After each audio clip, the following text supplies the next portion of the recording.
So let's be clear.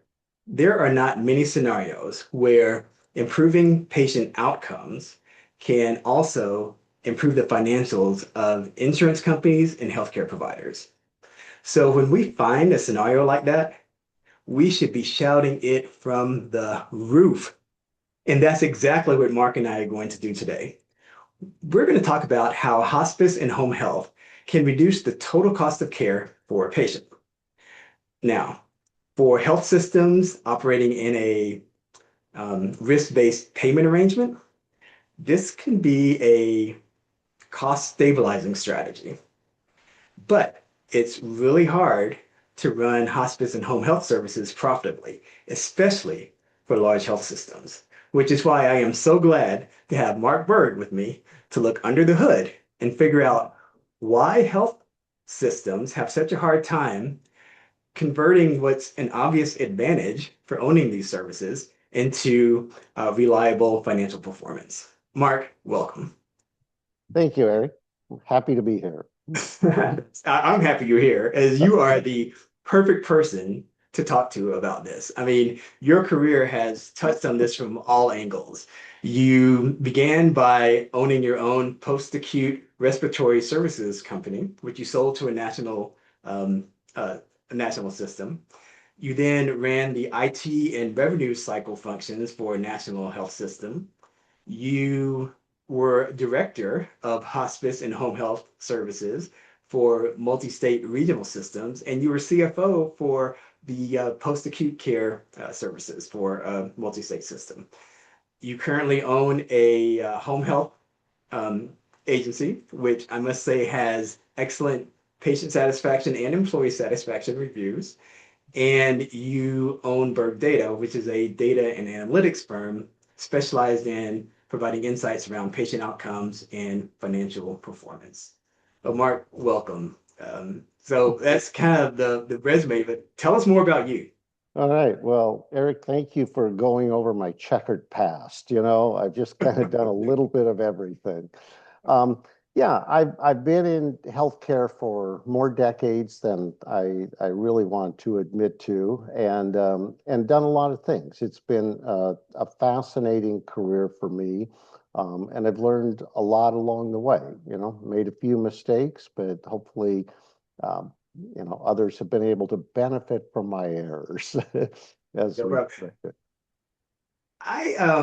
We've been talking a lot, and one of the stories you tell is about this managers meeting in California. Oh, Would you tell that story again? yeah. Well, I started out in healthcare, really in small business, and early on started this home respiratory business with a respiratory therapist. It was back in the late 70s, early 80s, and it was really kind of the heyday for that type of business. Um, and we grew and we were very successful, and ultimately we attracted a lot of national buyers. And ultimately sold. And one of my goals in life, since I cut most of my teeth in small businesses, was, I wanted to work for a large corporation, because I thought, oh, these guys know how to do it. We're just Bush League, and I want to work for a big national company and really find out what I don't know. Well, Okay. it ultimately turned out that small businesses really know a lot, and sometimes more than big businesses. But my first real introduction to that world was not long after we had sold. There was a big budget meeting in Southern California for all of the locations west of the Mississippi. And as in many budget situations, there was a budget shortfall. They weren't going to meet the targeted amount. And, so they're starting to talk about all these cuts, and the cuts are focused on the drivers and the people that answer the phones and things like that. And my take was, well, those are the people that are really earning the money for us. And so I suggested, I mean, this was a room of probably 40 people or so. I said, it would be much easier if we cut a large percentage of the people in this room out, just eliminated all these management roles that, have, in my opinion, there was kind of questionable value. And, I'll never forget, I thought it was a good suggestion, but the room just fell totally silent, and for about 5 seconds, nobody said a word. And then somebody picked up the conversation exactly where we'd left off about the drivers and the customer service reps, as if I'd said nothing. And it was such an aha moment for me that, wow, maybe they're more interested in protecting their own back than really running this place well. And Yeah, wonderful. anyway, it was a moment I'll never forget. Yeah, I was going to ask you, like, so what did you learn about cost cutting in large organizations? Yeah, yeah, it's political. You know, well, Mark, cool. This is going to be a fun conversation. So, what I like to do is break it into a couple of parts. So, I want to start out just briefly talking about, um, and I have a series of questions. You can just riff on them. So, I want to start out by talking about how hospice and home health is good for patients. Then I want to talk about the economics of why hospice and home health services can be cost stabilizing strategies for health systems in that risk-based world. And then let's talk about the big question, right? Why is it hard for these health systems to run these businesses profitably? And what can we do about it? I know you have some ideas. Definitely want to hear those.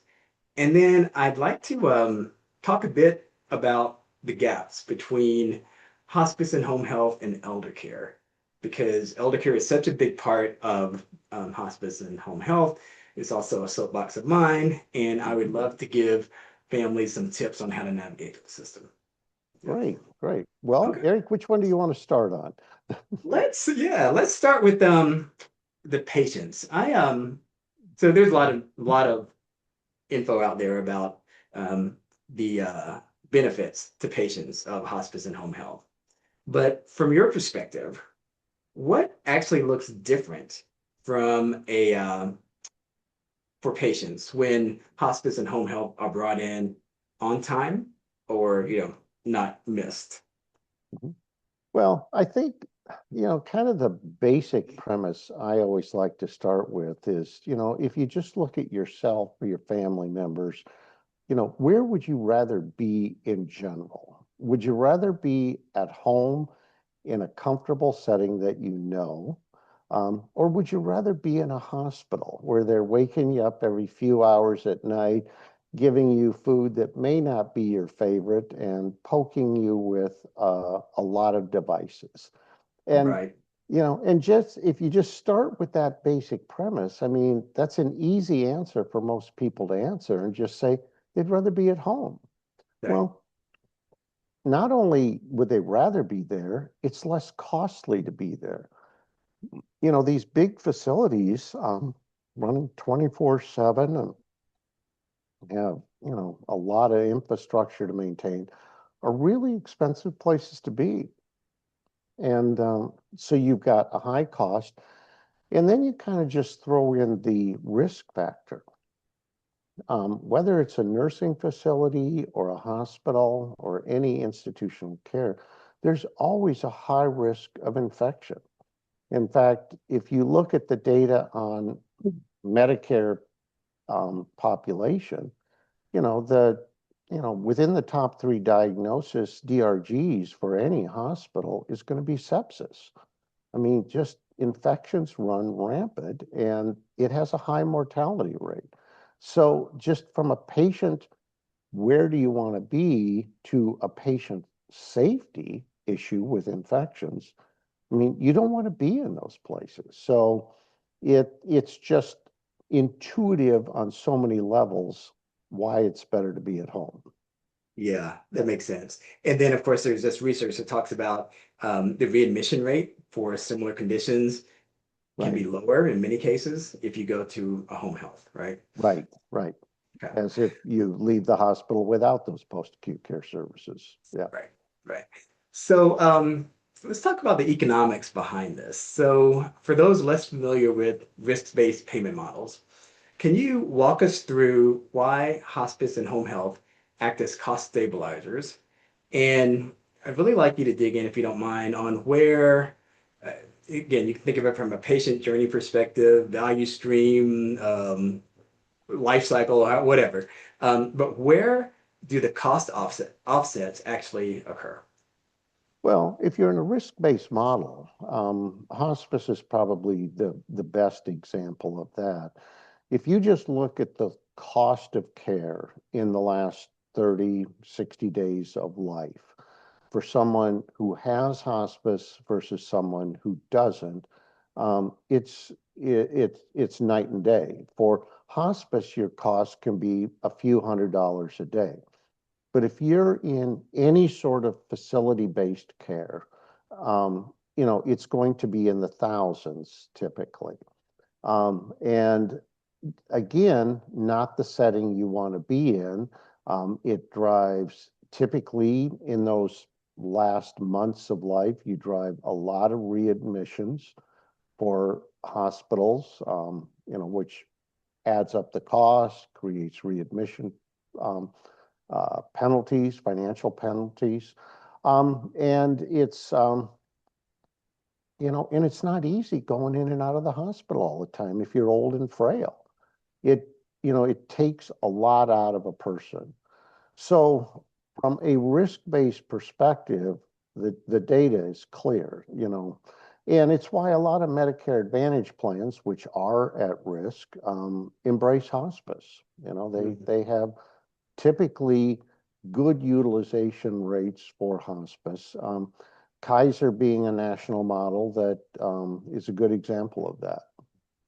Yeah, yeah, it makes sense. So for these health systems that own these businesses, it's almost like a pipeline, right? Right, So they can kind of stabilize their cost if they can get people onto these services faster.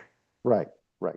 And with home health, it becomes a care setting that doesn't require the intensity of a hospital. And the more you can keep them out of the ER and the hospital, the better off the patient is, the better off the organization is that's at financial risk.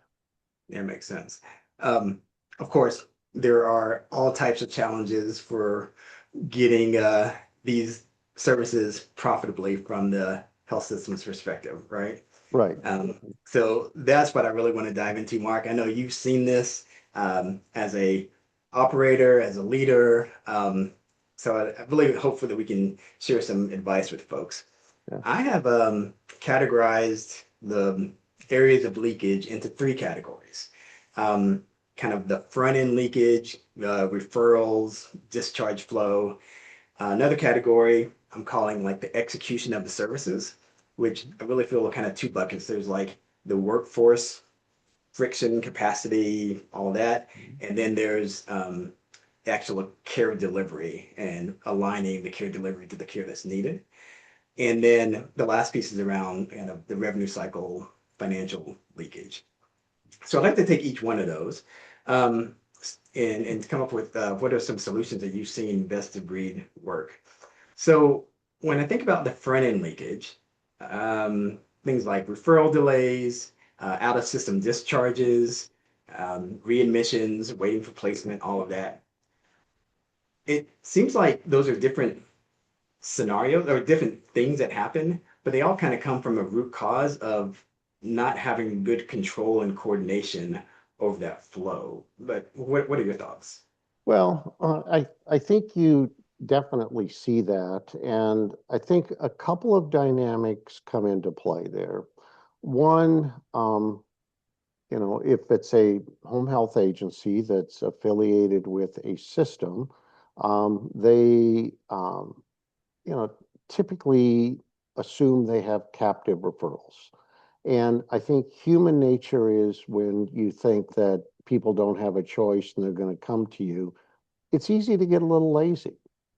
And I think that their sense of urgency sometimes for getting patients out of the hospital onto home health is not as strong, if you will, than if you're really competing for those referrals. And I think that that mindset, while not being acknowledged, is there in a lot of organizations. Um, the other thing is labor. How do you manage your labor? And one of the things that, I mean, hospital systems, their core business is running a hospital, and that's what they know how to do well. Their post-acute care services, no matter how big they get, are a small percentage of the larger healthcare system, probably 5%. So they just don't get the same level of attention from management. And many times, the management attention it gets, they come at it from an acute care focus. And an acute care focus is you have a defined number of beds in a controlled environment. And it's easy to just say, this is how we do it. Well, because there are physical constraints as to how big you can grow and what you have to manage within. Well, that's not the case with post-acute care services. You're only limited by how much labor you have, not the four walls. And if you put a constraint on your thinking of how you manage labor, saying that there's some outer bounds, you tend to starve these programs of the labor they need to grow and be responsive. And I see that mindset around labor management is a huge constraint that systems put on these programs that is really an artificial constraint, and it you know drives a Mm. lot of negative things, slow admissions, a lot of leakage to other agencies outside the system. You name it, it's there's no good that comes out of it. So, what did the high performing systems do to fix that? Well, a lot of times what you'll see is you'll see them broken out as a separate division versus a department of the hospital. Okay. And when you do that and you kind of remove some of the constraints and acute care based thinking, it does tend to set these organizations free. And, just from a structural perspective, I think it's probably one of the smartest things a healthcare system can do is, move the management outside of the acute care structure. Hmm. Okay. That's good. So it really changes that management mindset. Right. Okay. Anything else in that category? Any other, when you think about Well, referrals and leakages? yeah, I again, it's a build it and they will come type thing. If you can keep the labor coming and you can manage the labor effectively, um, the growth potential in most communities is, you know, it's not unlimited, but there's a high ceiling to how it can grow. And when you look at utilization rates in different counties and states around the nation, you can kind of see this where, when these constraints are put on growth, you see low utilization rates for the services. And Mm. that's a problem. I mean, people aren't getting the services because of constraints. A lot of times, the provider networks, specifically hospital-based systems, are putting on the service. So I want to come back to people not getting services because of constraints. That's very interesting. I also want to dig in on something. So you talked about how we can limit the growth of these businesses. Mhm. But I think there's another piece for why this is important to health systems, and that's the avoided costs that come, right? So Absolutely. growth is one side, but the cost that you're avoiding by sending people back to the hospital or ER is probably bigger, right? Right. It is a large cost, and with value-based purchasing for the hospitals, there's a financial penalty imposed by Medicare on institutions that do a poor job of keeping people out of the hospital. Yeah. Um, Yeah. and so, there's definitely an incentive there. The other quality metric is really the mortality rate in the hospitals. If you do not use hospice appropriately, a lot of patients are going to die in the hospital. And when you look at the mortality rates, that's generally considered a poor quality outcome as well.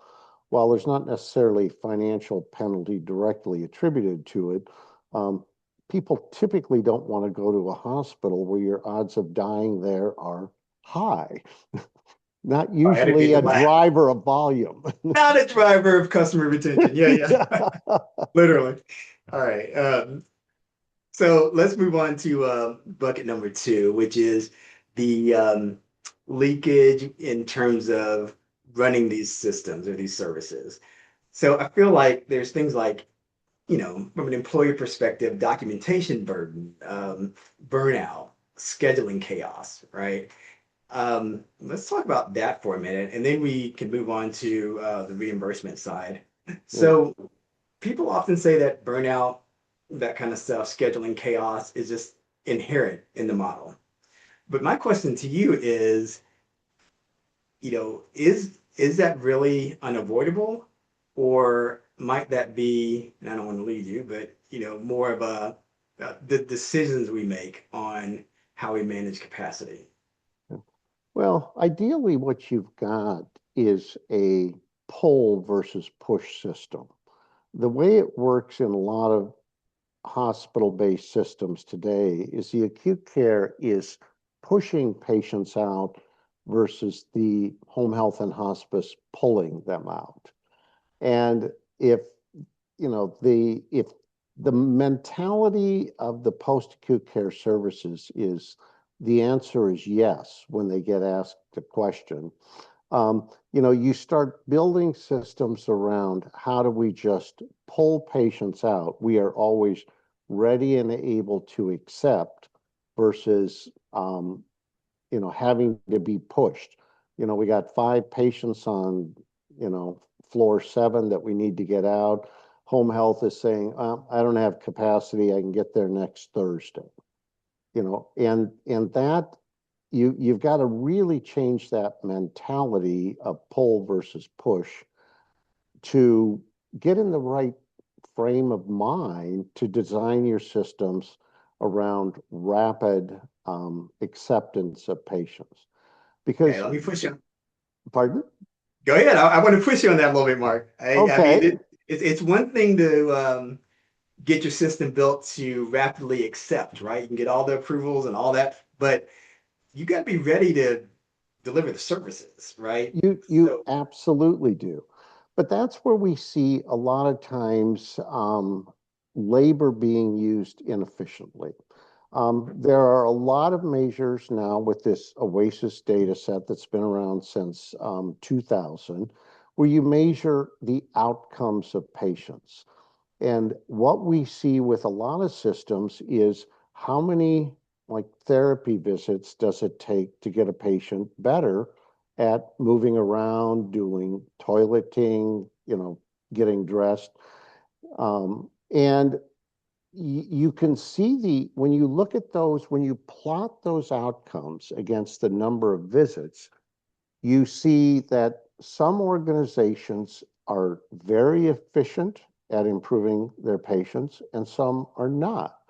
So what happens there is that clinical inefficiency creates artificial labor shortages where if you could do a better job, you could accept 20, 30, 40% more patients with the same number of clinical staff.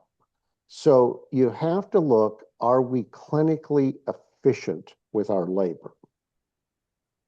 wow, that makes sense. So managing labor, both from a productivity perspective and a clinical efficiency perspective is really important to maximize your throughput as an agency. That And makes a that lot of sense. increased throughput is what allows you to be more in a pull mode. You're always looking for more. I love it. And so that leads us to the OASIS scores, the alignments, PDGM. Do you want to talk a little bit about that and just tie all this together for us? Yeah. Um, Medicare's gone through several reimbursement systems over the years, and pre-2000, it was all cost-based reimbursement. You could do whatever you wanted, and the government would just pay. You know, for many clinicians, those were the happy times, and it was home health to the moon. Um, Medicare and cost-based reimbursement was what it was for hospitals and many services. Um, that's where Medicare started. Well, at some point, Medicare realized cost-based reimbursement may not be a good model to drive efficiency in healthcare. It increases our cost of healthcare, right? Right, right. So, to their credit, it only took them several decades to figure it out, but they did figure it out. And we went to more of a prospective payment system with most of the services funded under the Medicare benefit today. Well, when that went into effect for home health in 2000, it was a bit of a culture shock, but people ultimately adapted to it and did well. There was a lot of fallout in those initial years. About 30% of the agencies went out of business. Um, and that went along until 2020 when a new system came out, PDGM. And with this new system, they divide the reimbursement up into 432 different cohorts that you can be reimbursed with different rules with each one of them. And as opposed to what they had for the 20 years prior, you could remember three or four numbers. And if you made sure that you did X number of visits and you had this many therapy, the numbers all worked out just fine. Well, with PDGM, it's an infinitely more complex reimbursement model. And you you really, it's not something you can track in your head. It's way too complex.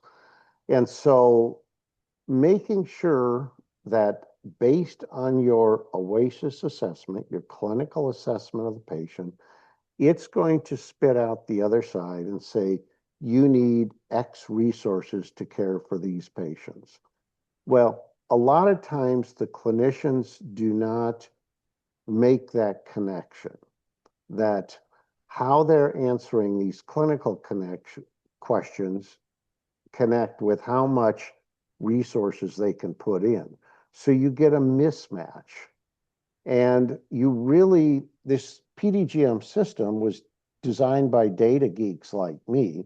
So people like me, we love it. We see how it all works.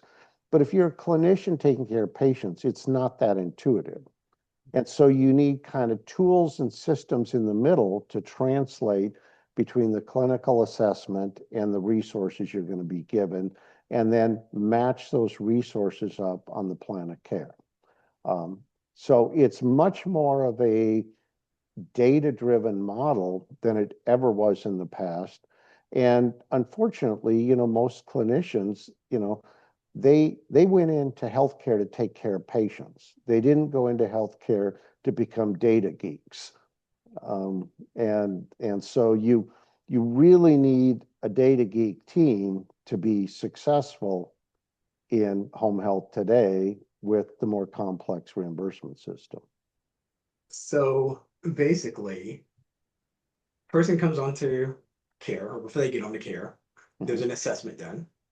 The person doing the assessment figures out basically what's wrong, and that goes into the OASIS calculation and spits out a ideal of how much services, how much, what types of people, Right. clinicians need to be engaged.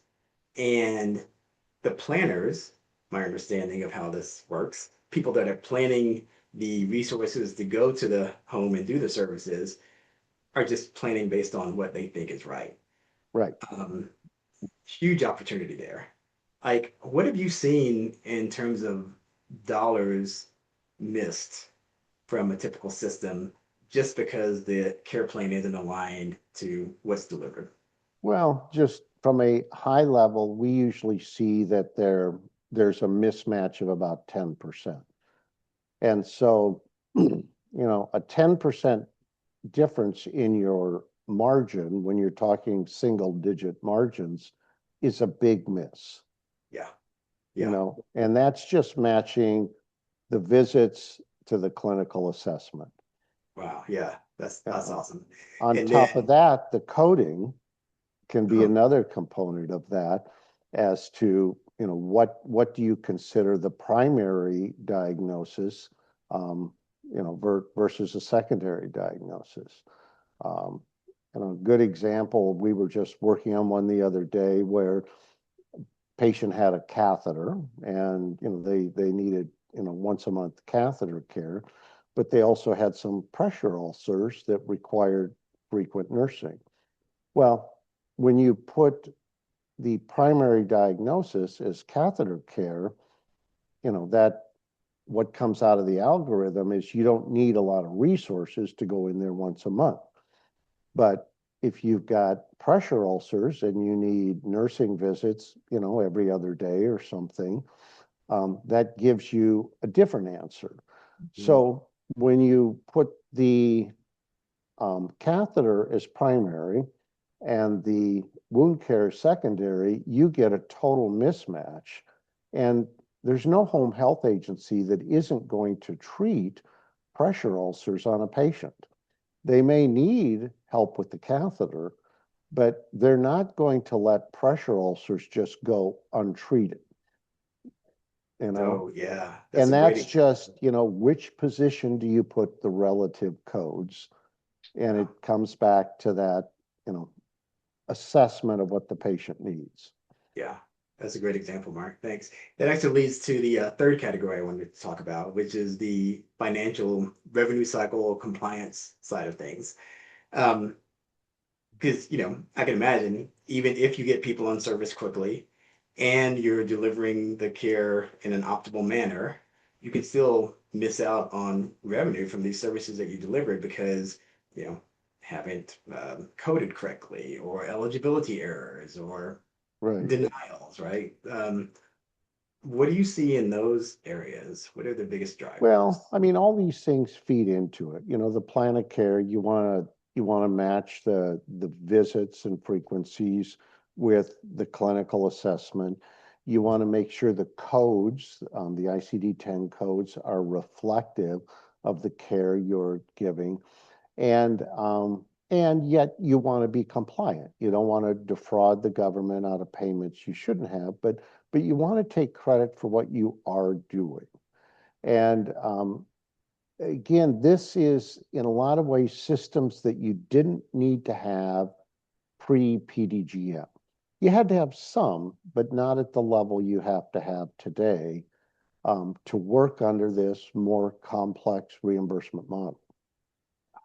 Makes sense. And for folks who don't, for the leaders who don't live in this world of compliance and revenue cycle day to day, what are some top controls or process fixes that can be put in place? Well, number one, you've got to have somebody who understands the reimbursement system. And it's amazing what it takes to really become proficient in it. And a lot of companies ultimately outsource that function. But even for organizations, we analyze the data on every home health agency in the country.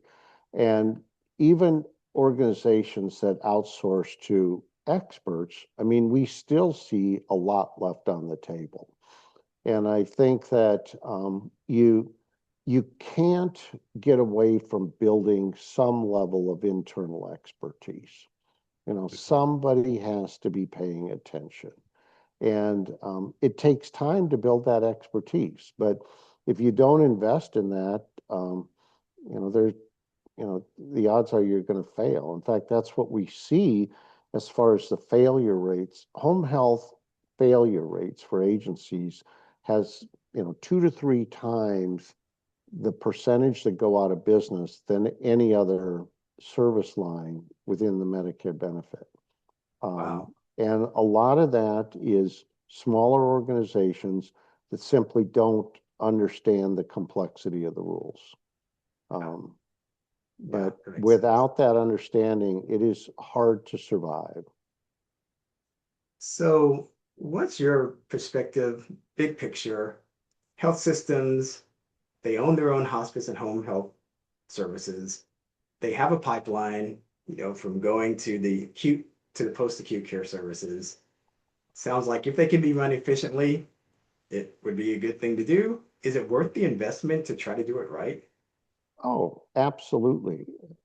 If you think about where's healthcare going in general, there's no service that's moving to the inpatient setting. That is not the trend.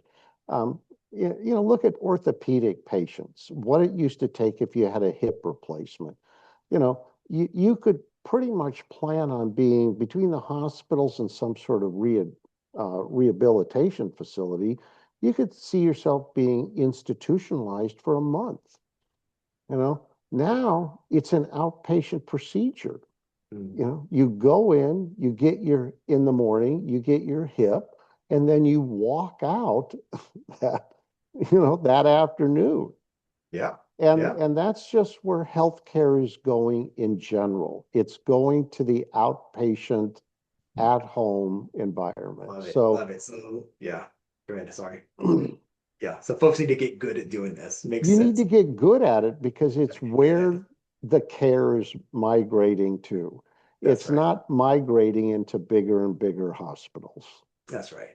A last piece I want to hit on is elder care. Speaking of where it's all heading to. Um, so elder care, you know, two questions for you. One is we often hear that older adults that qualify for home health and hospice services still don't receive it.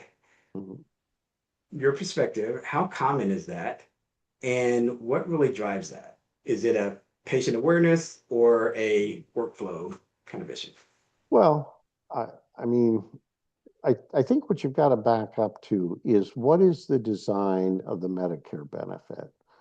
And it's really short term getting people better. It Yeah. it is not long term custodial care. And so I think a lot of people think, all right, I can get home health in the home, and that can be um, my answer to helping mom dress, helping mom bathe, Yeah. fixing meals.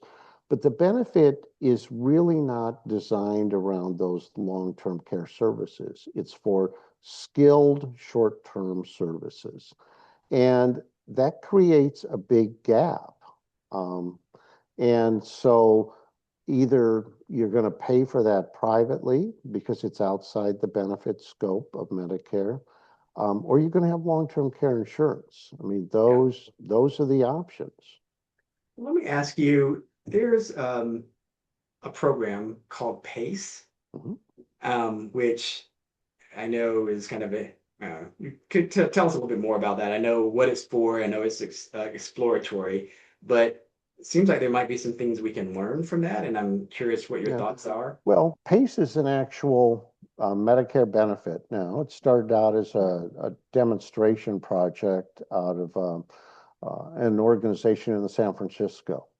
And it's a wonderful program. The scope of eligibility is limited. It's primarily for dual eligibles, people who have Medicare and Medicaid, and are also who are eligible because of their clinical condition for nursing home care. So you keep patients in their home. They give you the capitated dollars. It's an at-risk model. And so you have a lot of flexibility where you can bring in those long-term caregivers into a home, and keep them out of institutions, because that's ultimately how they make that model work financially, is keeping people in their homes. And they are saving the system money, by doing that. Do you think But wonderful program.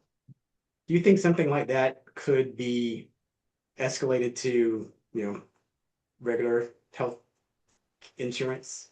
Um, I think it's possible that it could be done, but the reality is there's kind of the medical side, which is typically the Medicare benefit, and the long-term care side.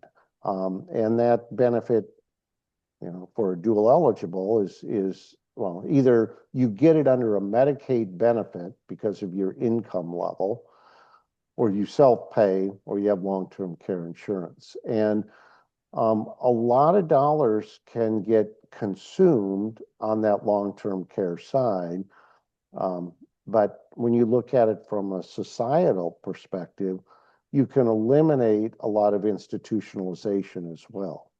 You know, but our reimbursement models aren't set up around that today. There's Got the it. Yeah, no, short-term medical and the long-term care, and they makes perfect sense. two Yeah, different I buckets of money. got it. Yeah, just thinking of again from a societal perspective, as we have more elders, as we're all living longer, something to think about, right? Because Yes. it's yes, but that's a different kind of a question. Anyway, Mark, thank you very much. I think this has been beneficial for not only myself, but hopefully for others out there in the ecosphere. Any last parting questions or thoughts you want to leave folks with? Well, I just think the bottom line is the beauty of a lot of these post-acute care services is you're kind of doing the right thing for patients. You're putting them where they want to be, and you're doing it in a cost-effective manner.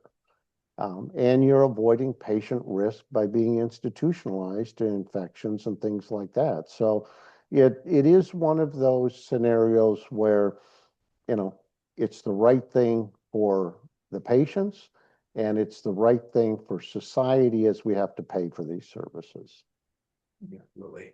Thank you, Mark. Thanks for your time and Uh, have a great day. all right. Thank you, Eric. Talk to you later.